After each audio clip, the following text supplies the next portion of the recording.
नमस्कार स्टुडंट्स.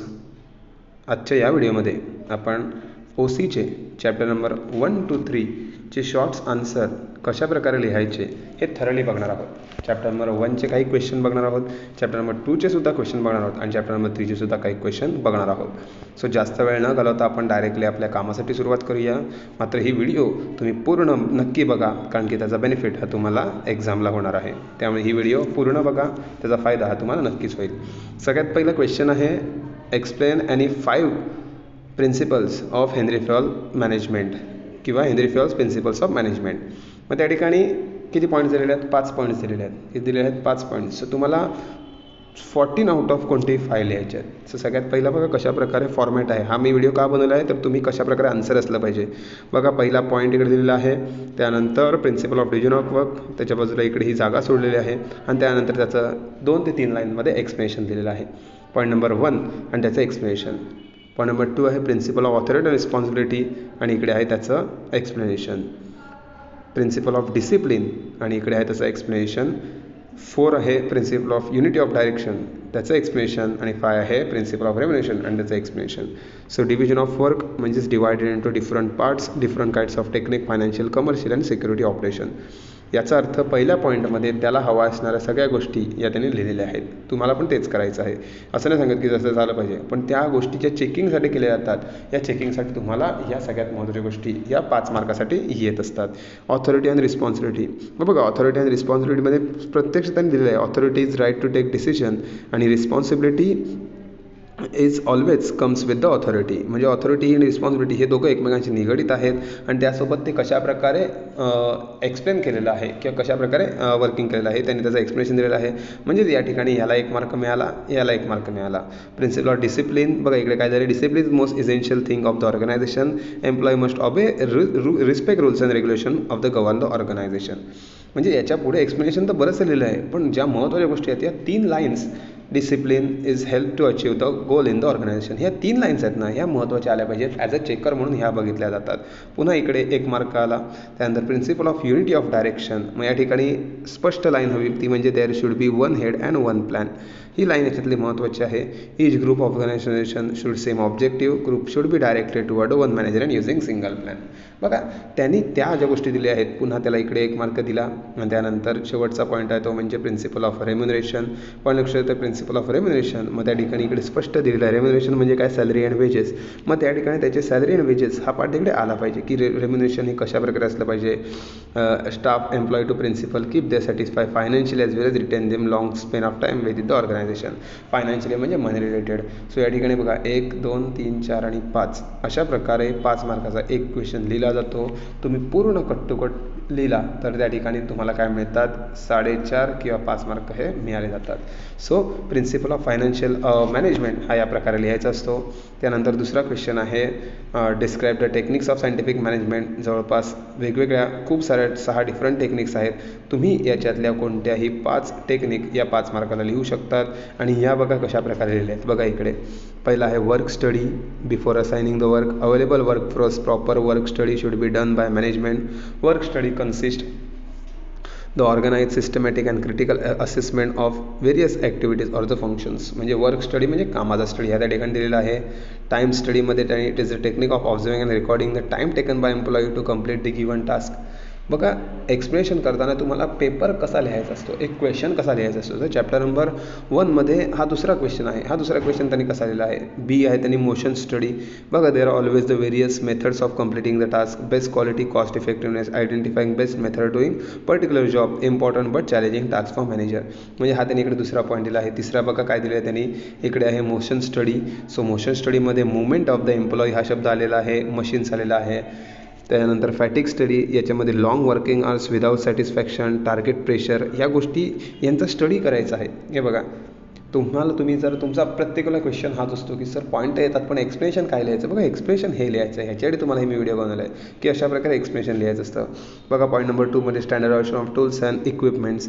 मग त्याच्यात काय काय आलं आहे, experiment conducted in work place, Taylor advocate the standardisation of tools and equipments, standardisation working environment and methods of production help to reduce the spoilage and wastage of the material.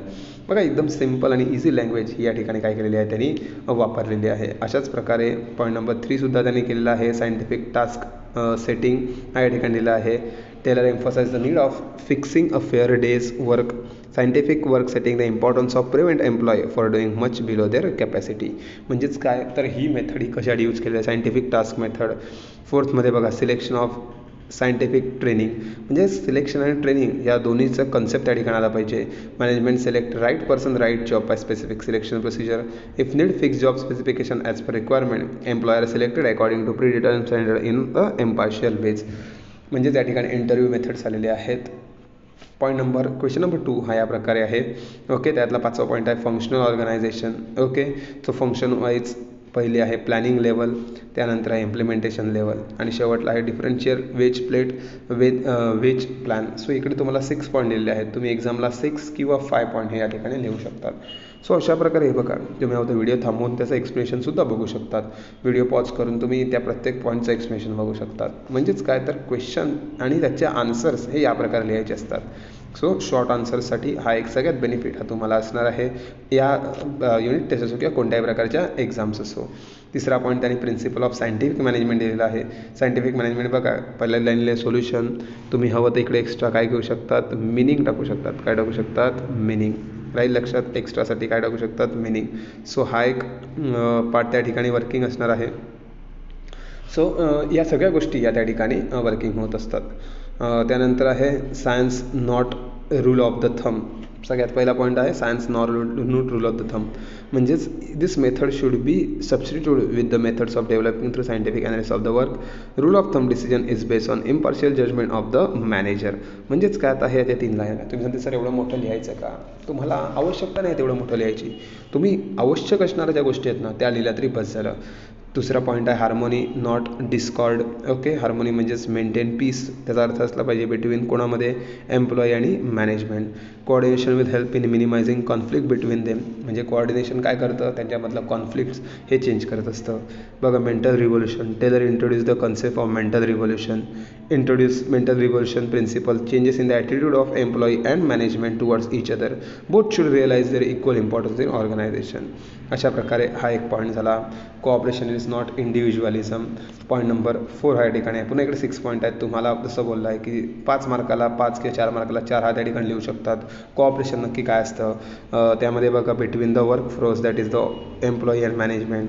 बघा त्याने त्या एक्सप्लेनेशनमध्ये लिहिलं काय आहे, तुम्हाला नक्कीच लिहिलेलं वाचायचं असेल तर तुम्हाला व्हिडिओ ही पॉज करावी लागेल.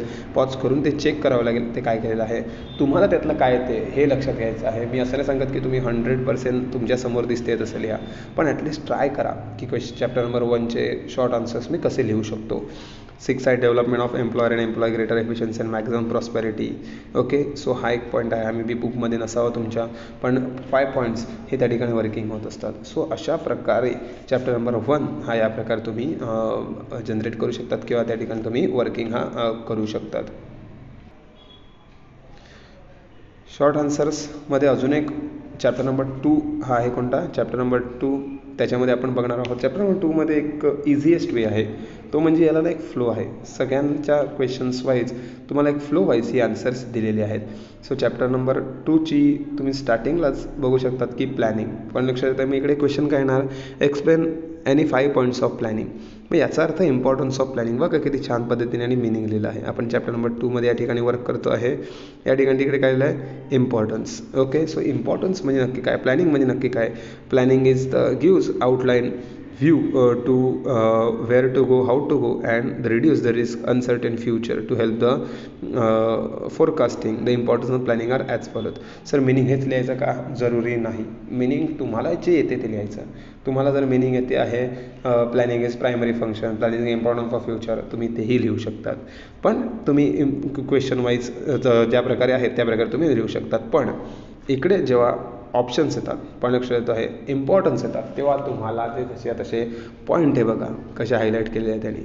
या प्रकारे तुम्ही पॉईंट हे स्वतः हायलाईट करू शकतात. त्याच्यात जवळपास आता 5 पॉईंट विचारलेले आहेत, तर तुम्हाला इकडे देताना किती दिलं आहे, 10 पॉईंटचं एक्सप्लेनेशन दिलं आहे. किती दिलं आहे, 10 पॉईंटचं एक्सप्लेनेशन. तुम्ही पुन्हा इकडे तुम्हाला सांगतो व्हिडिओ पॉज करू शकतात त्या ठिकाणी आणि त्यानुसार कोणतेही 5 पॉईंट्स हे तुम्हाला 10 पैकी any 5 पॉईंट्स तुम्हाला जे सोपे वाटतील हे 5 पॉईंट्स तुम्ही त्या ठिकाणी काय करू शकतात तर इझिली कंप्लीट करू शकतात.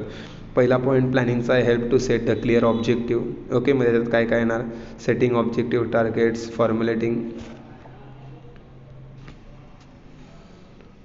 formulating plans to achieve them. It helps to analyze the present condition that basis identify the way attending the desired position in the future.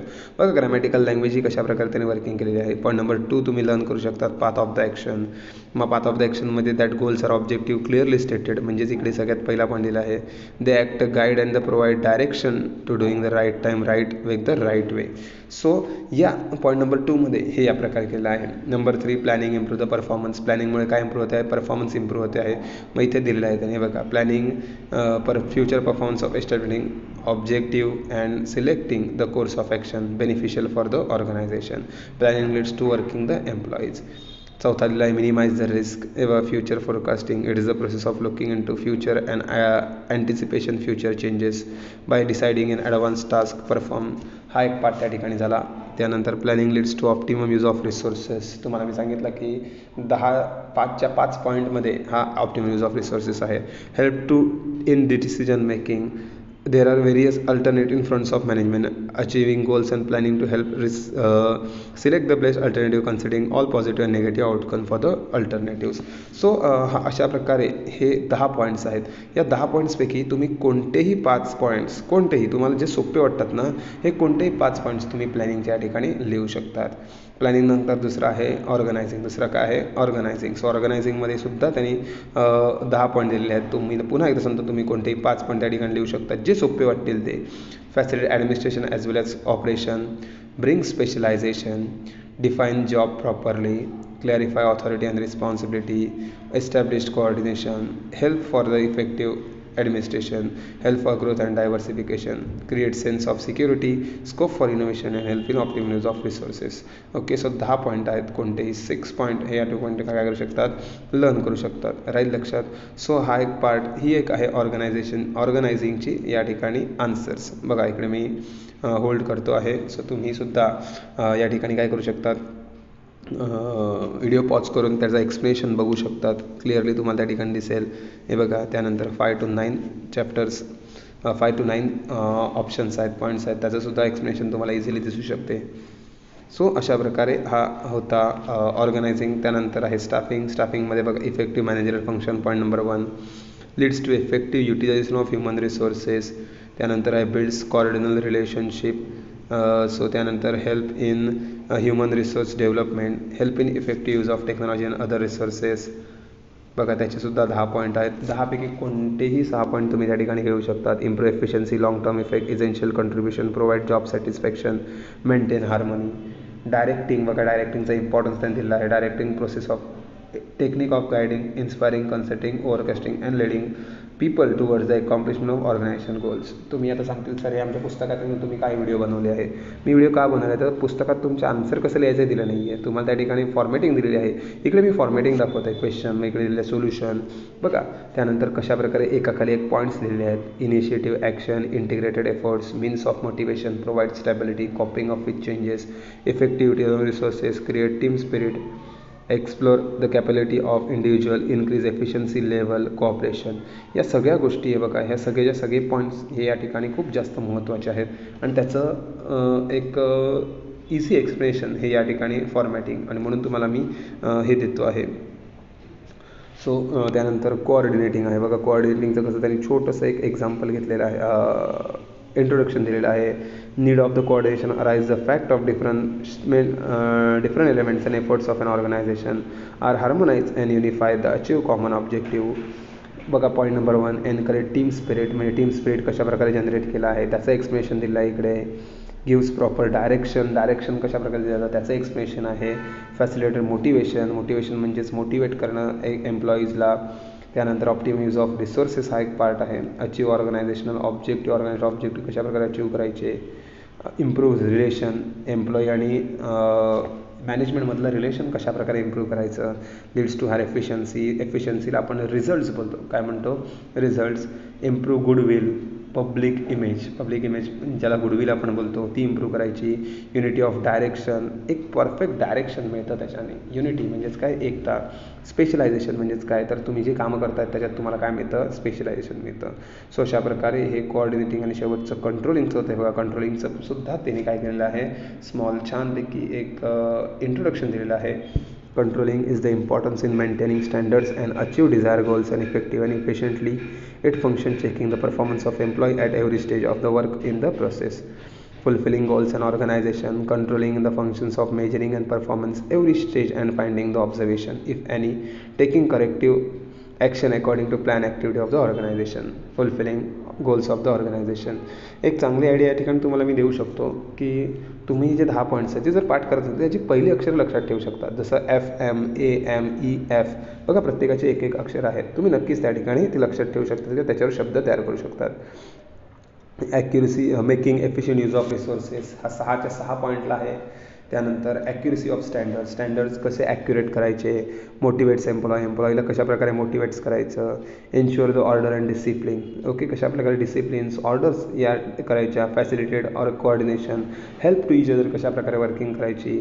त्यानंतर सायकॉलॉजिकल प्रेशर, काही वेळेला सायकॉलॉजिकल प्रेशर असतो तो कशा प्रकारे दूर करायचा. मानसिक ताण असतो, मग कामाचा तो ताण जेव्हा रिड्यूस करणार, कमी करणार, तेव्हा एम्प्लॉईज त्यांचे बेस्ट परफॉर्मन्स देतात.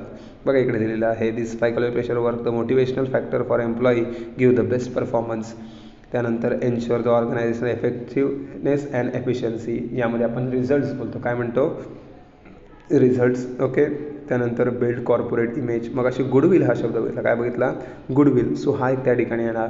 त्यानंतर act as a guide, controlling function provide the set of standard performance manager are subordinates working according to it. Whenever necessity, they can take the help to this standard and achieve desired results. बघा एक एक activity generate होत असताना, एक active working होत असताना त्याच्यामध्ये नक्की काय करायचं आणि कशा प्रकारे करायचं, याच कामासाठी हा आजचा व्हिडिओ बनवला आहे मी. चॅप्टर नंबर 1 आणि 2 आहे त्यामध्ये आहेत. सो चॅप्टर नंबर 1, 2मध्ये लॉंग आन्सर, शॉर्ट आन्सर हे कशा प्रकारे लिहायचे आणि काय लिहायचे किंवा ती फॉर्मॅटिंग कशी आहे हे तुम्हाला आजच्या व्हिडिओमधून कळेल. तुम्ही वारंवार व्हिडिओ पॉज करून सुद्धा ही फॉर्मॅटिंग बघू शकतात. पुस्तकात तुमच्या आन्सर्स आहेत, पण ह्या व्हिडिओमधून तुम्हाला हे कळेल की कुठे इम्पॉर्टन्स कशा प्रकारे लिहायचं, इंट्रोडक्शन कसं लिहायचं, क्वेश्चनची फॉर्मॅटिंग कशी असणार आहे, 5 मार्काला किती पॉईंट लिहायचे, 8 मार्काला किती पॉईंट लिहायचे, 4 मार्काला किती पॉईंट लिहायचे, या सगळ्याची ॲक्टिव्हिटी ही तुम्हाला या व्हिडिओमधून कळलेली आहे. सो सगळ्यांनी ही व्हिडिओ नीट बघा. प्रॅक्टिस मार्क्स मिळवायचे असतील अजून जास्त तर ही पुन्हा व्हिडिओ बघा, जेणेकरून तुमची ऐकूनच प्रॅक्टिस होईल आणि ऑटोमॅटिकली तुम्हाला पॉईंटसुद्धा काय होतील, लर्न होतील. म्हणजेच अभ्यासाची एक वेगळी मेथडसुद्धा तुम्हाला त्या ठिकाणी दिसेल. सो आज आपण इकडे थांबतो आहे. Thank you students.